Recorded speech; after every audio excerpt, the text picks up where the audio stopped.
death for our sins and was raised to life for our justification. That's it! Nung muling nabuhay si Jesus Christ mula sa mga patay, silyado na po ang ating upuan sa langit. Sa'yo na talaga yun. The place in heaven is for you now because Christ has risen from the dead. You are now justified. It's guaranteed. It's guaranteed. So, what should I do now, Pastor?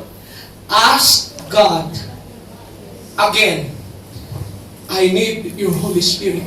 Baptize me. Refresh me. Ay, nag-receive na ako, Pastor. Kailangan pa ba? Yes, because the Bible said, until the day of redemption for God's position to the praise and glory of God. So kung naka-receive ka ng Holy Ghost last week, huwag kalimutan mo yun. Importante, ngayon, puspos ka sa Espiritu ng ating Panginoong Jesus.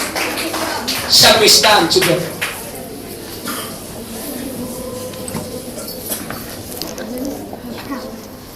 I hope that the Spirit, my heart hope that the Spirit helps us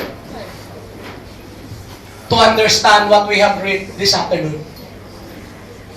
It's just very clear, very, very clear, that once you believe God and you believe Jesus Christ, you are part of the Abrahamic covenant.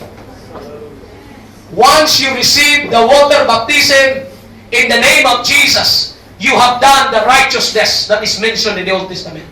And once you receive the gift of the Holy Ghost, in other words, God already deposited a guarantee for your inheritance.